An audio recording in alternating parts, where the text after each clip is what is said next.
I am Jim Collison, and this is Gallup's Call to Coach, recorded on September 15th, 2022.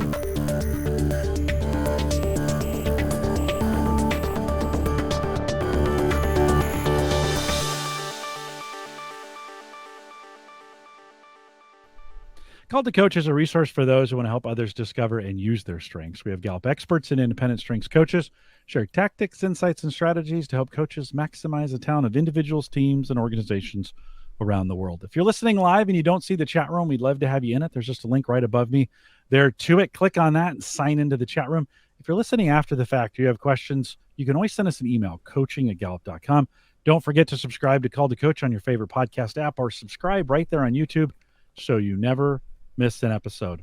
Mary Lou Almeida is our host tonight. Mary Lou is a learning and development senior consultant and has been with Gallup for over 20 years, based in our Sydney, Australia office. She's an executive coach, course facilitator, consultant for in our APAC region. And Mary Lou, it's great to see you a second time. For folks who came out live, they'll know why I said that, but welcome to Call to Coach. Yeah, brilliant. No, thank you so much, Jim. Always great to be here. We had a good practice, and we have a fabulous guest. He's so great. We want to have him do it again. So, Joe, welcome. But Mary Lou, why don't you introduce him? I will do that, certainly. So good to have Joe, and I will give you a little introduction into who Joe is. And Joe started his career here at Gallup. So he's a former colleague and a dear friend. We even shared an office together. So we go a long way back. So it's a real pleasure to get to have a chat here on Call to Coach today. Today, Joe runs his own business called True Perspective, which he started in 2017. And strengths-based psychology is really at the core of his practice as an organizational psychologist, a leadership development, and a culture specialist. Joe has a deep understanding of the power of utilizing a strengths-based approach to lead a purpose-driven life. And I know purpose is very important, and we'll talk about that in a bit. He has also recently written a book called True Perspective, which I've just read and thoroughly enjoyed. So really looking forward to this conversation. So Joe, when I asked you to join Call to Coach, and whether you'd be willing to do this, you very readily agreed and said it was a bit like coming home. So welcome home first. Thank you so much. Great to be here. And it is. It's wonderful. I couldn't wait to have this conversation with you and Jim. And yeah, it's awesome. So fantastic. What about it is like coming home? I think so. Gallup will always have a really dear place in my heart. It's such I think when I think about the culture of all organizations that I've ever partnered with and for companies that I've worked for, Gallup is like a family. And I just have this sense of if I was to go anywhere in the world and rock up to a Gallup office and say, hey, I started my career at Gallup, I'd be met with open arms, someone would want to take me for lunch. There'd just be this sense of belonging. And I think that's so powerful, just as an organization to be able to harness that and live by that and lead with that. Gallup sort of taught me that. I remember saying to a manager once, I don't know if I could work for another company because I just felt so connected and looked after and supported. And that's still true today, in terms of what you guys are all about. Mm-hmm. No, so good to hear that, and to have you here on something that's very Gallup, our Call to Coach series. So good to have you back here, a bit like coming back full circle. Yeah. So you've written this wonderful book, and I've just finished reading it, and I've really thoroughly enjoyed it. And I know from in the book you draw on your professional life, your experience as a coach and a consultant, but you also share a very personal story, and that does make it an engaging read. But I think more importantly, by doing that, you really demonstrate and role model what it is like to lead with the truth. For the reader, it can be raw and it can be confronting at times as we read through that. And I think you just show a lot of vulnerability in doing that. What was, I'm sure it was not easy, but what was important for you to share that story? Yeah, no, great question. And thanks for reading the book, by the way. It means a lot. But I think there's a couple of things.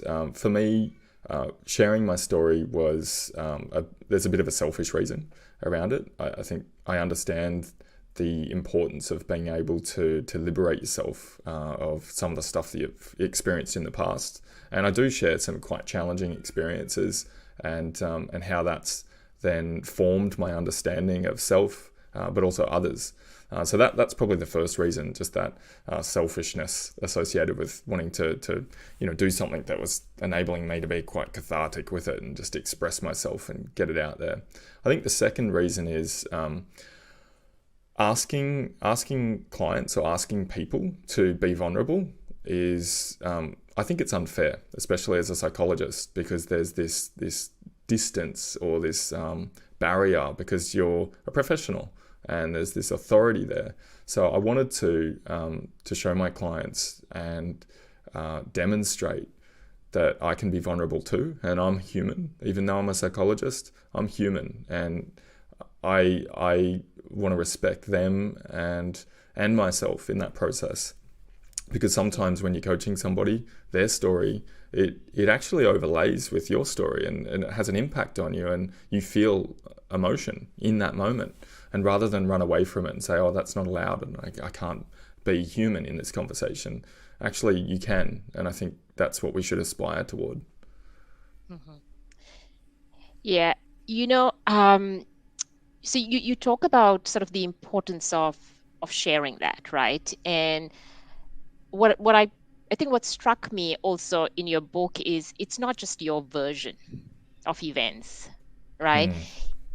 And I think that's what true perspective is about. It's about how people see you. And so while you narrate an incident, you also get your mom to share her view of that, and you get your sister to share her view of that. I think that's really powerful. What brought that idea to do that? Yeah, so you know what, that part of the book and that technique, I guess, was an accident. So really, I think as I was writing it, I felt this. There was a couple of reasons. So as I was writing it, it felt a little bit self-indulgent. I was like, yeah, well, this is just my view, and while I believe that to be true, I wonder what my sister would think about this. I wonder what my dad would think about this. I wonder what my mum would think about this. And also my editor read it and went, wow, that's pretty full on. That's a bit heavy. Are they okay with you sharing this? And I was like, ooh, good question. So in that moment, I said, wouldn't it be interesting if I shared them this story? I shared it with them, and then I get their feedback on it. I get their perspective. And my editor was like, oh yeah, that'd be cool. And I said, yeah, that'd be great if we could integrate that into the book somehow and just see how that forms.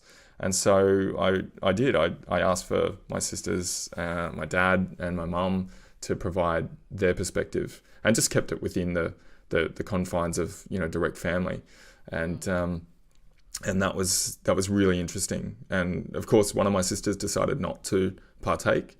My dad wasn't well, so he sort of listened and gave me some verbal feedback, which I integrated into the book. And then my mum and my other sister provided written responses, which I incorporated. But yeah, it definitely changed my whole perspective around my own experience, my own story, and just opened my eyes to actually what was going on for them as well. So it was really interesting, interesting.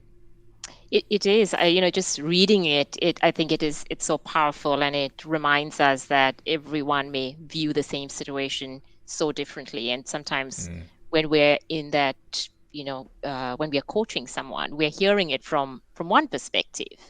And, in true perspective, I also like the metaphor you use of sculpture, right? Building a sculpture, and when viewed from different angles, it's different. Tell us a bit about that metaphor. And because I think as leaders, it's important when we coach leaders, it's important for them to see how they are seen or how they land in the world. Yeah. So I think I love that you love that metaphor, because I love that metaphor. And actually the sculpture that I refer to, I think I tell the story in the book. I've got just behind me there. My sister recently brought it. She found it in a pile of junk somewhere, unfortunately, but she brought it home. So I'm more than happy to share that. But I think when it comes to coaching, it can be quite two-dimensional, especially if it's over the phone and it's a couple of sessions. And back in the day, that's sort of how we did it for the initial 1 or 2 sessions at Gallup. And I found it frustrating because I was like, I'm just getting one version and it's just this slice, and I could sense that there's more to the story. There's more going on here. And even in organizations, when you coach somebody, you meet them at a cafe or you meet them in a private room, you're hearing one version. And of course, it's their version and it's true and it's valid. But it's far more powerful to understand what's going on from other angles. And so that led me to really get interested in long-term coaching, but also coaching within organizations where you're coaching multiple stakeholders that actually know each other and interact with each other. And that, to me, it becomes far more complex and obviously political, and there's politics at play, but the nuance and the effects of the context and what's going on around them makes it really interesting, but also powerful, because you can observe what's actually happening in the context. Joe, if perspective is so important in that, especially in group, in group coaching situations, and we spent a lot of time talking about 360s and getting, is there a way to speed that perspective process up a little bit so that you can get to the meaningful coaching faster without, because sometimes there's a lot of work involved in getting perspective, right? Getting the stories. It's not just looking at a sculpture and going around it one time. You've got to really dig in. Any thoughts on that as we think about that group coaching and that 350 perspective? Yeah. So yeah, I love 360, and I do utilize 360 in that context to be able to understand what's going on. But I let the coachee determine who the stakeholders are, and I actually sit with them. I directly speak with them. So that's not a really long process in terms of creating a report off the back of it. And the formality, I'd say, is what people are looking for validation or to make it feel like, yes, I've gone through a 360. But I think the coaching usually, I'd say the most meaningful and challenging aspect of coaching is that very first session. In that very first session is where we sort of connect, and it's the rest of the sessions are about disentangling whatever it is that we've identified. So I'd say we know, the coachee and myself, maybe it's not conscious, but we know what we're working on after that very first session, and the rest of it is about how willing they are to go there. And there's so many reasons why somebody's not, or why they're holding back, or why they might regress even in terms of their level of progress. Like I'll get feedback sometimes from an organization that's like, oh yeah, they're going great. Like, what are you guys doing? And I say, well, they're doing the work. Yes, we've had a conversation, but they're doing the work. And then sometimes it'll go backwards and they go, oh, geez, they're in a bad way. Can you have a chat with them? Can you make them? And it's like, no. But no. However, I think, it really comes back to that truth. Like, whatever that truth is that person has identified in themselves, that they're either not leading with, or they're not owning, or whatever it might be. I think that's where it becomes, quick. If we can use that term, and look, I think everyone's got their own process. I don't like to think that there's a fast way of doing it, but we all know what that truth is. It's about identifying it and then doing what needs to be done. And that's it, pretty much, if I can simplify it. Don't know if that answers the question, Jim. Yeah, so you talk about I think like you say, you always start with the person you're coaching, right? And in my experience also as a coach, it's so important we do that, and we spend enough time before you bring perspectives of other people into the equation. You want them to be really ready to take that on, and sort of primed even to take that on. Um, what are some ways, I think, for a lot of our coaches listening to this, what are different ways of gathering that feedback? So I know, we may have like sometimes there is like a more formal process where you get Yep. ratings and where you get some, Yep. call feedback as well. But for coaches who are on their own and may not have all of that technology to support them, what are some ways to get that feedback?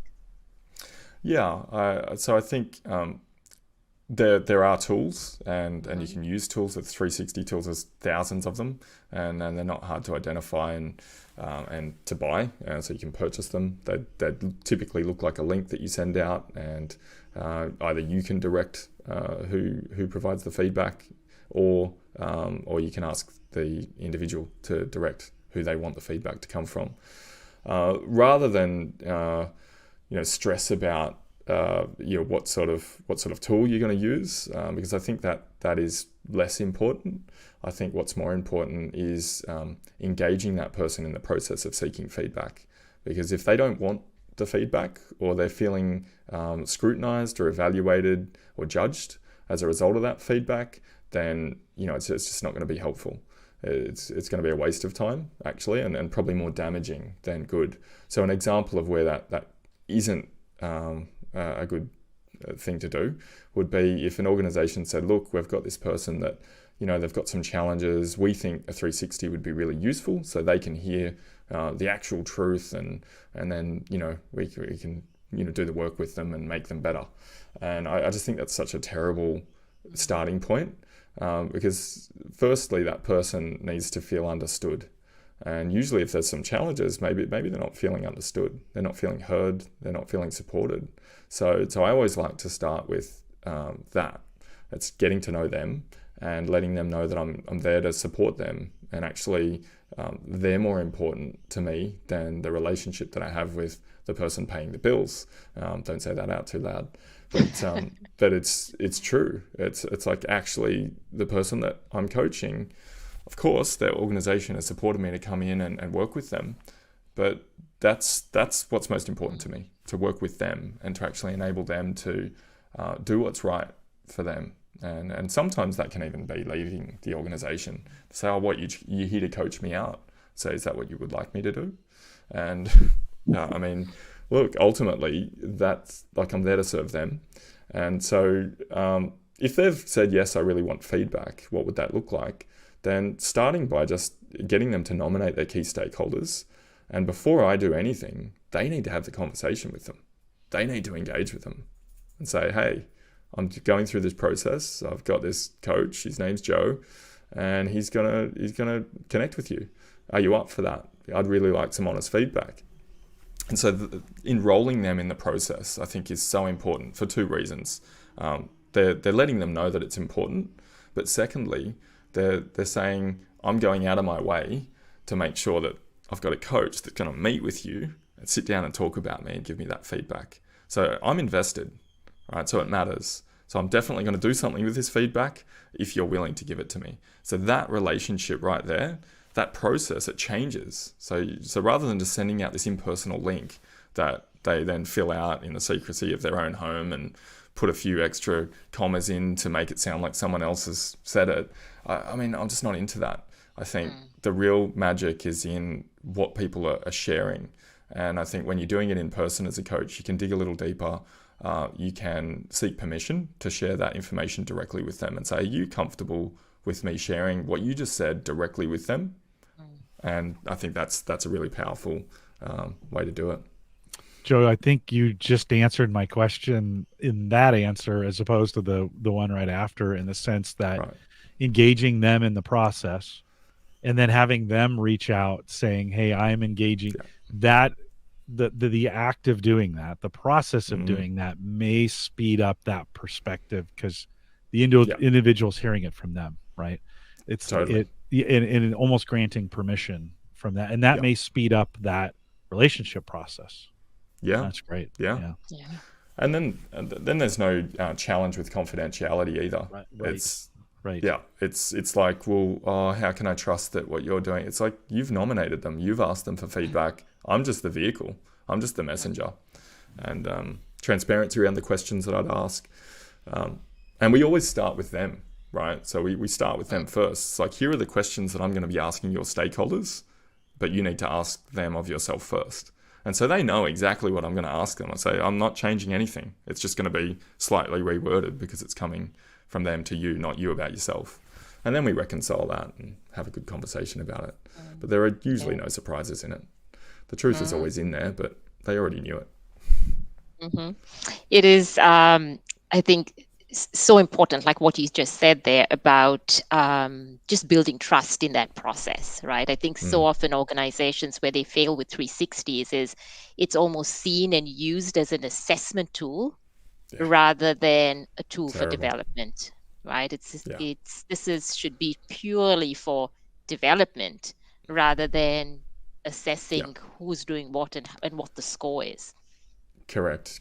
And it's look at, even though that is clearly specified throughout every interaction and reinforced at every step, people can't help but determine that, it's going to be utilized against them. And also people giving feedback that, of course, if it's the CEO, I couldn't possibly say anything that might be perceived as critical. So coming from the person directly to them enables them to ask those questions, but you're still going to have challenges with trust. It depends on the culture of the organization, the relationship of that individual, but all of that is really useful context and really useful information for a coach to understand. All of that's how we create the 3-dimensional view of what's happening here, not just the 2-dimensional what you told me one-on-one. Now we've got the full picture and the sculpture. And so that's coming back to that metaphor. I think that's what I mean. It's like building that 3-dimensional view from as many perspectives as possible. And the more perspectives you seek, the higher the clarity and resolution you get of that image. And I think that's what we're working towards as coaches. Yeah, I love that. I think such a great metaphor and visual to have in terms of, what this is all about. But how do you kind of strike the right balance? Because on the one hand, you want people to stay true to their values and who they are, right? And then also consider what other people think about them. So how do you strike that balance? Yeah, it's a really important question, and I think it's one that comes up a lot. I think what I'm all about is I call it legacy creation.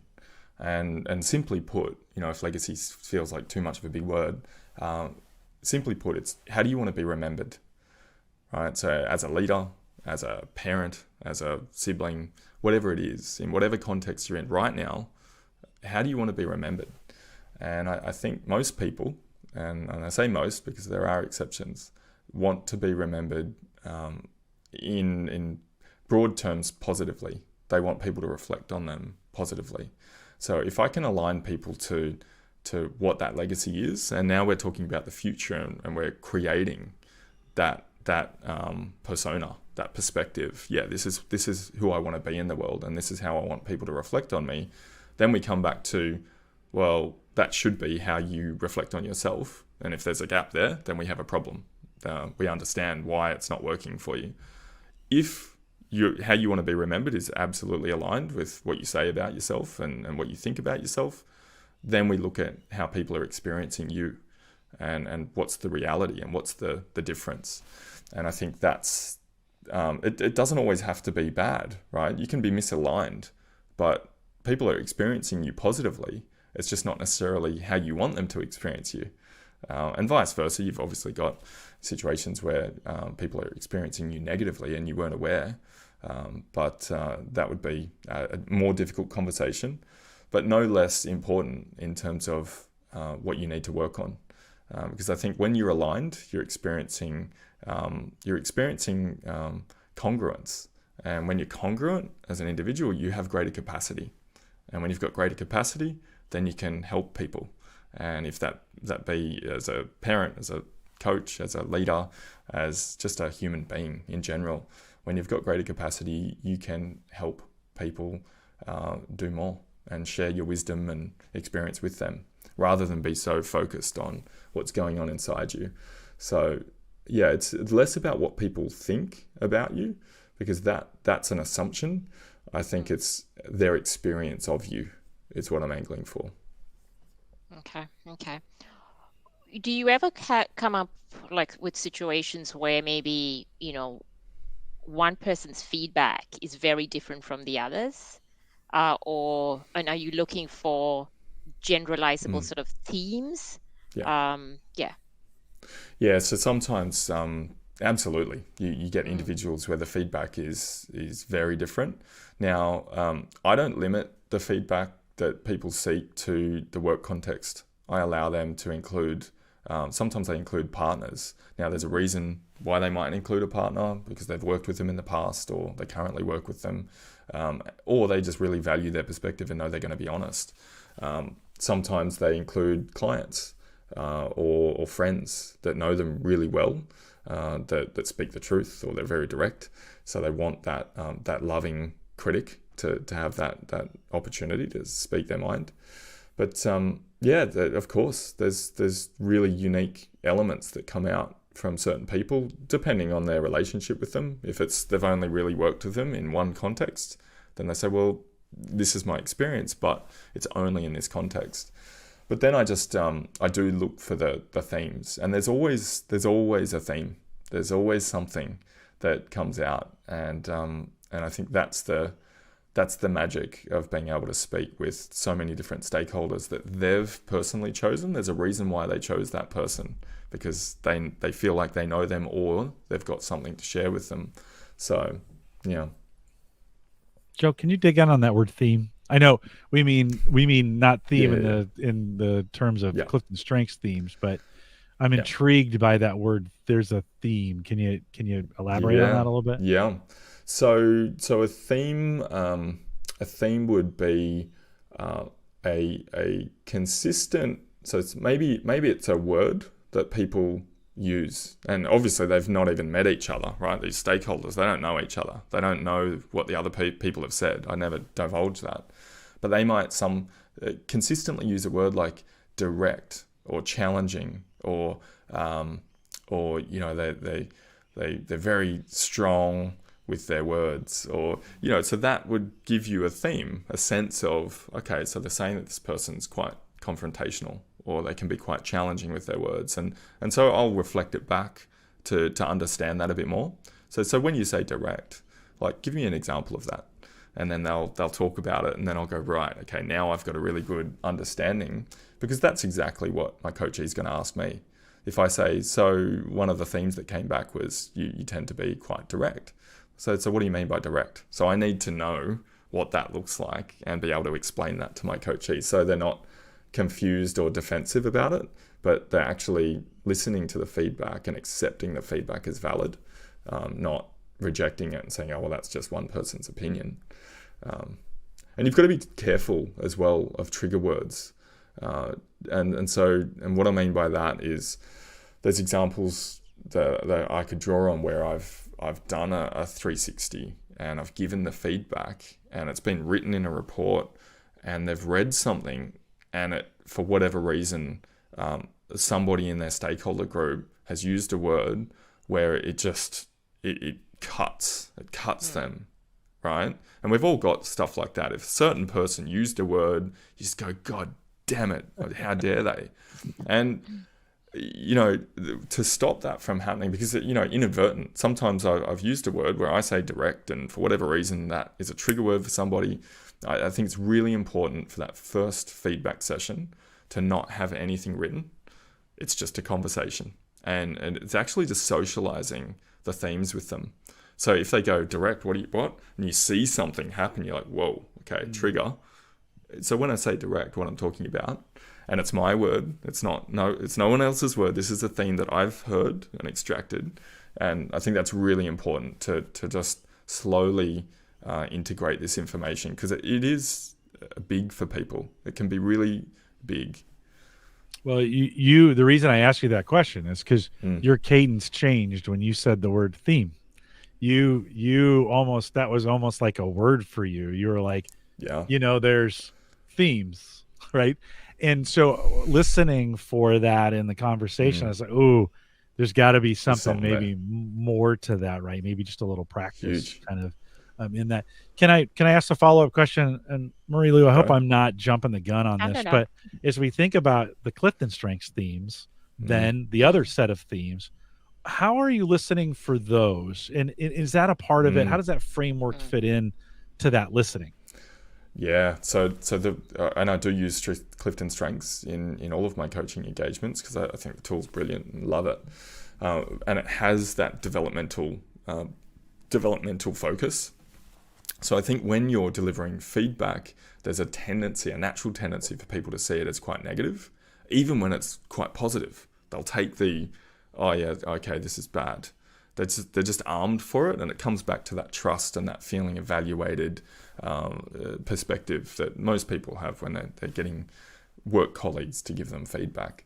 So I think in terms of integrating the CliftonStrengths, obviously we've got balconies and basements, and we can talk about the positive, the bright side, and then the dark side to each talent theme. I think that is a really nice segue to get them to, because usually I would have done a focus on strengths before going down the path of 360. So being able to integrate it back to, okay, let's bring it back to a focus on strengths. It's like, okay, what theme are you hearing from your CliftonStrengths emerge here? And how could that be something that you hear in this feedback, but you integrate? And I think it just brings it back to the positive and what they can do and how this can support them, rather than it be seen as, well, that's it. This is really challenging, or I'll just fob that off as something that, I can't do anything with, because that would be a shame for somebody to sort of reject the feedback. That's a bit of a rejection.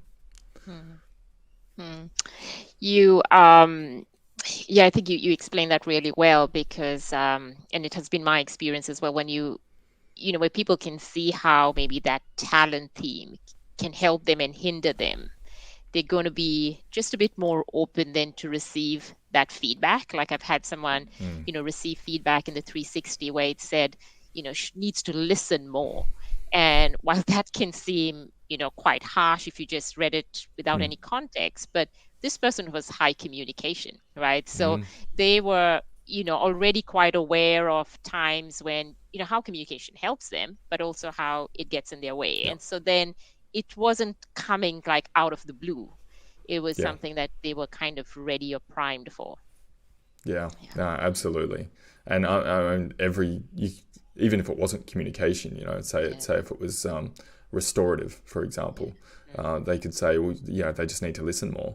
A restorative person wants to jump in to solve the problem and action, what's going to happen next, and here's what you need to do. And that's not always what people want to hear. So you can link it back to that feedback quite readily. And I think it's a really great way to do it, because then you say, okay, well, maybe we need to dial that down. How can we leverage this more, or whatever it might be?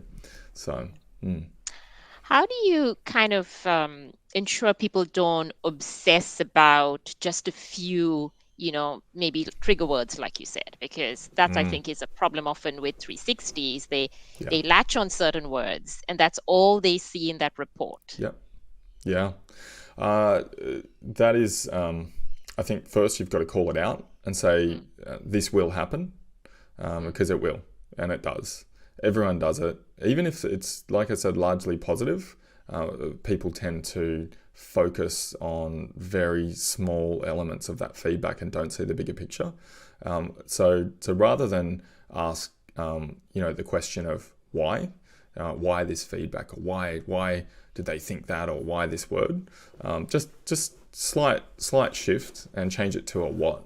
It's like, what does this feedback mean to you? Or what are you going to do with this feedback? Or what could you do differently as a result of this feedback? And I think that just that switch from why to what, because why is it's sort of useless, actually, especially when the feedback is valid. And, I know it may not be actioned, but you have to go into a 360 with the courage to accept all feedback as valid. And that is just a given. You just have to. If you don't, then don't ask, is my view. Joe, to take it back, you got me thinking. So in the, you're doing individual coaching up front, getting people ready for these 360s.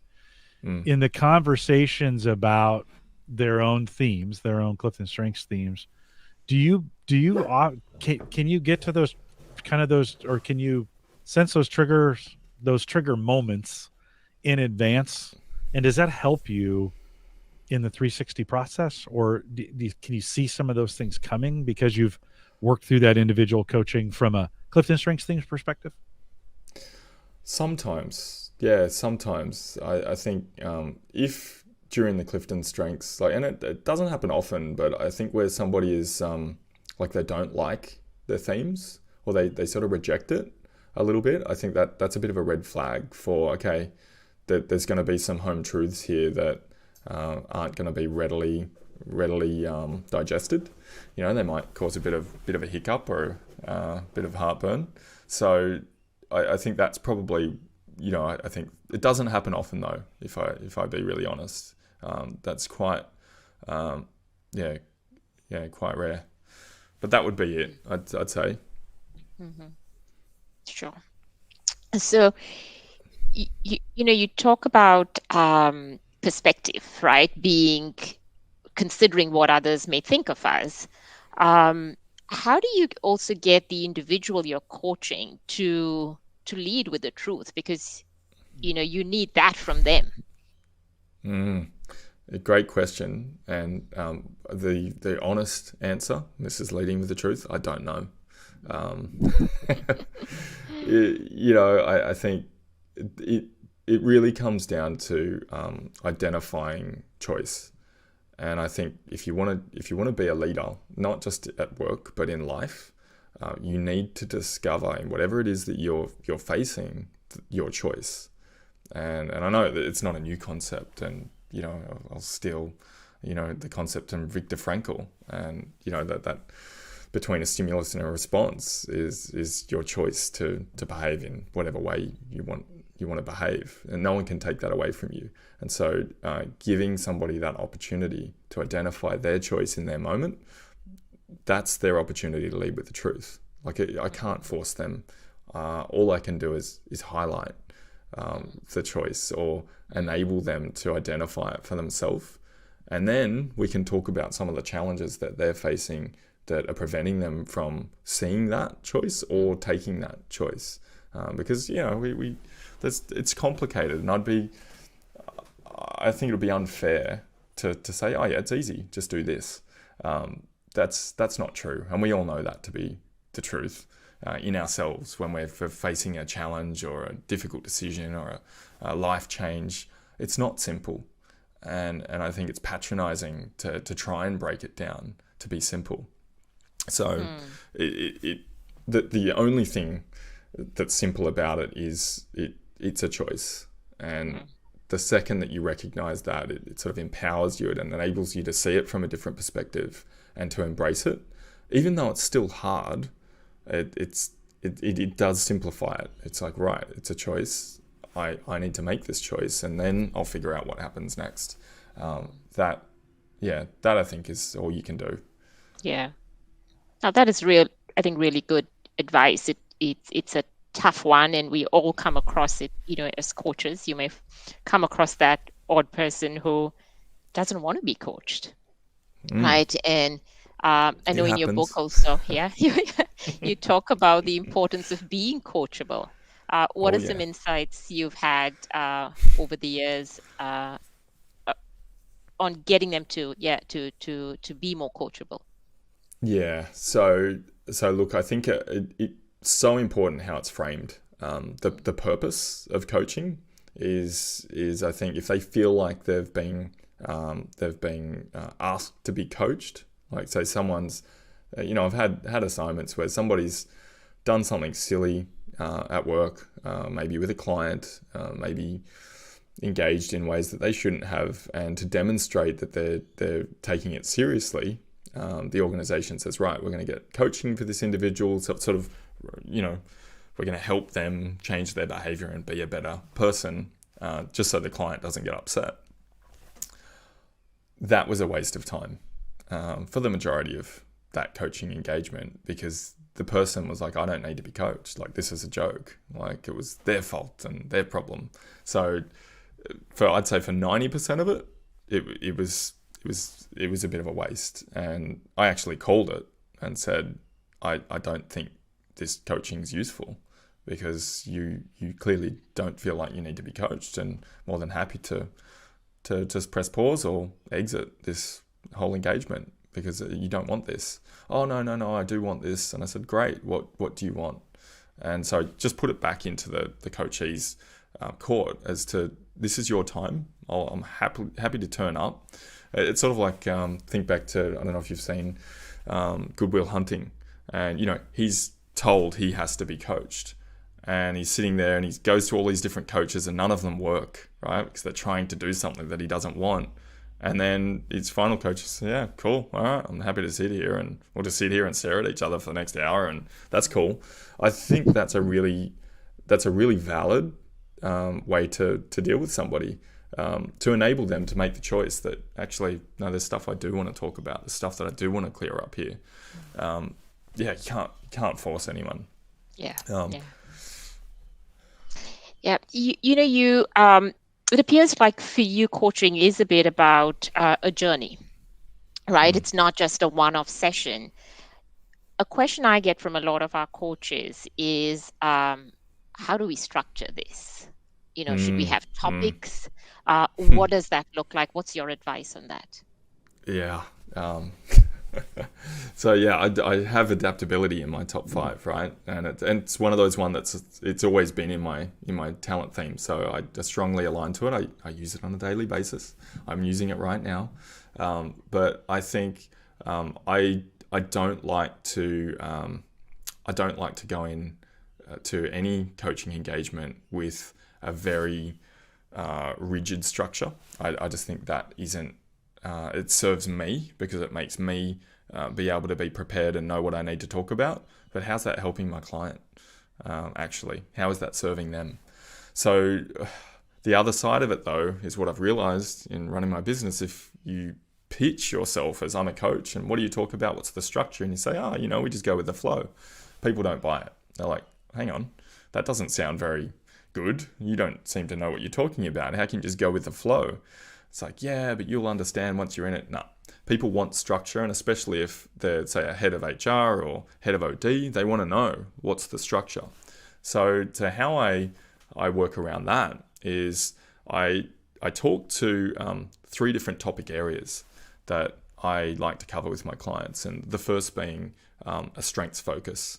And I talk about strengths-based psychology. I talk about the tool, as in CliftonStrengths assessment, to help us get really clear on what are those talent themes and how do we dig for gold and enable that person to re-align with who they really are. So that, I think, is the first one. It's grounded in science, but it's also just a great conversation. Right? We all love talking about our strengths. The second one is the one that I probably love the most, and that is alignment to purpose. And so it's not enough just to be able to talk to your purpose. We need to be able to align with it. And what I mean by that, we've all been in an organization where they've got these wonderful values and a purpose statement on the wall, and then we see people behaving and acting in very different ways. And so there's this misalignment, which creates this disconnect, which doesn't feel nice. And so that discord or that incoherence that you experience in a person is the same. It just doesn't feel right. It's like you're saying one thing and you're doing another. There's no integrity here. That doesn't work. So stating your purpose, and if you don't know what your purpose is, okay, let's work on that, and then let's align your behavior with it. So that's the second conversation, and it overlaps really nicely with strengths as well, because they all tie in.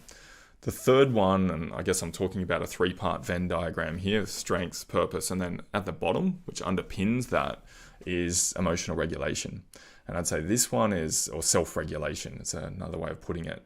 When people fly off the handle, or they're really filling themselves with negative self-talk, or they've got some sort of distraction in their world that is driven by emotion.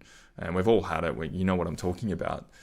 We can't see your strengths and we can't see your purpose. It's sort of fog. It's like this fog that sort of sits over somebody. So being able to manage that and be really self-aware, internal self-awareness of what's going on inside you physiologically, but also how that's then being expressed, I think is so critical for everyone, because it hijacks you emotionally, and that prevents you from being fully expressed. So yeah, they're the three conversations that I bounce around in terms of structure, and I position that right at the front. And I usually say, like, here's the model that I'm going to be using in my coaching. Here are some of the tools that we're going to use to support this, and you can expect that we're going to cover these off. But where would you like to start?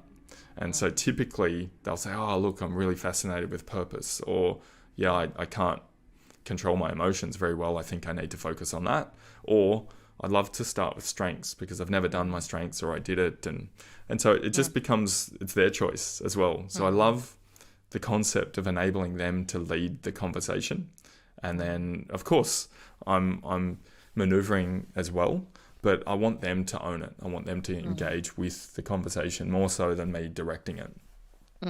Yeah, I love that. There's a structure there, but it's loose and it gives you the flexibility, because, in coaching, of course, we want to be, we should be willing to be led, right? And you don't want to kind of over structure it. I think too much is the advice, which is great. Yeah. Purpose, I know, is very important for you, and it comes across very strongly in your book. How do you help someone unpack that? Like, I know some people with, let's say, the CliftonStrengths theme of belief or responsibility, they might be able to rattle it off and say, this is what my purpose is. But some people, I think, find it harder than others. How do you help them come up with what their own purpose is? Yeah. No, it's a great question, because I think sometimes, like, purpose can be a trigger word for people. And by trigger word I mean not in that it's some bad experience, but they just yawn when they hear the word purpose. They go, oh, here we go, roll their eyes, and purpose. Why do we need a purpose? I've literally had people say that to me, like, I don't need a purpose. Like, what? And I say, cool, yeah, no, all good. And then I ask them, so what's most important to you? And of course, that question is one that they might consider. They go, oh, what do you mean? Like, at work or at home? I'm like, well, you choose. And I think that question is about purpose, because purpose really does define for you what's most important right now, not tomorrow, not yesterday, right now. And being able to tap into that for yourself is what I think the magic of purpose is all about. And it's not what you say, and it's not the values that underpin that. Like, that's how we sort of get there, but it's what it does inside you when you call on it. And so I believe that even if you haven't faced it yet, you're going to get to a point where you're going to face a challenge. You're going to face some darkness in your world, and it just happens, right? We all have our ups and downs.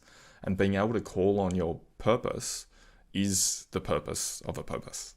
Being able to get there at that moment where you need it, when you've defined it for you in the absence of that stress and that intensity, but you tap into it at your darkest moment, and it gives you the energy and the fire that you need to move forward, because you've always got what you need, and that is the choice of tapping into your purpose and being able to draw on that energy, and then it's expressed, and people experience you in alignment with that, even in your darkest hour. And I think that's where I get to with purpose. I think it's really powerful. Is it something that they can draw on, just in how they live their life? Or do they see it as separate, work being, different from their life? Yeah, look, it depends. Some people like to keep it separate, and look, I straight out, I say that's not how I view the world, and I'm totally okay with you seeing it as separate. But just let me explain how I view it. And so it's no judgment. I think it's fine if people want to see their work purpose and their personal purpose as two differing, ways of being. I just think that's exhausting. And I talk about this concept of multiple selves. It's like, okay, so you've got your work purpose and your home purpose and then your family purpose. And I just think, oh, now I'm confused. I don't know who to be anymore. And I've got all these different masks I'm wearing. And whoa, like context, of course, you need to alter your behavior in terms of the context you're in. And I think that's a given, right? If I'm in a boardroom or if I'm in a bathroom, I'm going to change my behavior. That's obvious. But when it comes to your purpose, that shouldn't change. Like what's most important to you is pretty constant regardless of the context, in my opinion. Joe, the purpose question was really hard for me for a lot of years because everybody came up, I'd hear these people say, oh, I got these I want to do these kinds of things and that and this. I didn't want to do any of those kinds of things. And it took a while for me to figure out I'm a very transactional, like my purpose is to help people. And then how I do that is on a very day-to-day transactional basis. Yeah. And I had the other day, I had somebody describe, a little bit of what I do is like daily hand-to-hand combat. And I kind of went, well, it kind of like I like being in the dogfight every day. Yeah. And so as I hear it, like I think I'm finally getting to this point. I mean, I know I'm a young guy and I've got lots of years left, but I think I'm finally realizing, I think the reason sometimes people struggle with this purpose, and even the same reason they struggle with values, is because we do have some ideas that these have to be these well thought out or well planned or big grandiose examples of things. When for me, I see my purpose as if every day is different, and I'm helping people, it's a pretty great day, right? Yeah. And so I just want to encourage others is to think, I think sometimes we put too much emphasis on I'm going to write a book. That's my purpose. I'm never going to write a book. That's just never going to happen Jim. for me. Come on. No, don't bully me and don't peer pressure me. Yeah. I don't know. I just, to me, that's been a big eye-opening experience as I've traveled with a lot of coaches on Called to Coach. Yeah. And we talk about some of these things and I'm like, well, I don't know if I hold that strong to values. And yet my values reside in helping people, and that every day can be different. It doesn't have to lead to some, I don't know. Any thoughts on that? Yeah. I love it. I love it. It's simple. I mean, at the core of it, I'd like to be able to get to the point where you can distill what your purpose is to a really simple, pithy statement. And so for you, it's like, day to day, I like to help people, right? It doesn't, and it's not for anyone else. Like I've had people say their purpose statement to me and go, yeah, but it feels a little bit like insignificant, or it feels a bit, narcissistic. And I'm like, who cares? Like, does it change something in you? Do you feel good about it? And they're like, yeah. And I'm like, yeah, I can see that. I can see how you shift when you talk about it. So that's what it is for you. And, it is really simple. It should be really simple. It shouldn't be this big, complicated, wrestle in your mind about what your purpose is. It should just roll off the tongue and just be quite easy. Yeah. So it sounds like you've nailed your purpose. Well, we'll see. Marlou, we have just a couple minutes left. Any final questions from you? I'll give the chat room 1 second too to see if they have any additional questions. Mm-hmm. Yeah, no, just, what are some tips that you would give coaches listening in? I think, a lot of times I've come up with, I teach the certification course, and there are some who just take off and run, start their own business and do great things. And there are some who are more hesitant than others. They all got the same training, but not everyone has that confidence. What are some tips you would give as someone who started their own business, to have that confidence to go out there and do your job? Yeah. So I think the first one, and maybe it's a bit of an eye roller, but it's not about the report. You don't need some special certification, except Gallup certification. You probably need that. You don't need any qualification, really. You have everything you need right in front of you, within you, as does the person that you're sitting with. And that if you're called to coach, if this is what you know that you need to do, then don't delay. Actually, just jump in. Of course, seek experience, get peer feedback, do all of that to become better at your craft, but don't wait. Step into it. I think that's probably the first piece of advice. The second one I'd say is, as a coach, I think above all else, the most important thing you can do is to be present. And so your state really matters when you step into a coaching session. So if you're stressed, if you're upset, if you're desperate for a sale, if whatever it is that's going on, if you bring that into the coaching session, that's what people will experience. So know how to get present and bring your state into that session with consciousness. I think they're the two things that I really love people to take heed of. Yeah. Brilliant. Thank you so much. Yeah, over to you, Jim. Questions from the audience? Joe, no, none. A couple Brooks out in the chat had asked if we could go a couple hours on this, and I don't think we're gonna be able to, which is great to hear. Mari-Lou, take a second and thank Joe for coming out. Yeah, no, absolutely. So, thanks, Joe, for sharing a piece of yourself here today. I think that's something you always do, and your honesty and generosity and just giving advice and being yourself and just leading with the truth, I think always really has shown through here today. So thank you so much for sharing a piece of you. Thank you, Mari-Lou.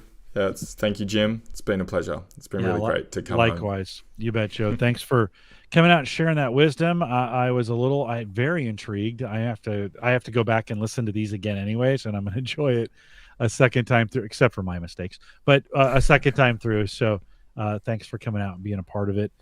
With that, we'll remind everyone to take full advantage of all the resources we do have available now in Gallup Access. Head out to gallup.com/CliftonStrengths.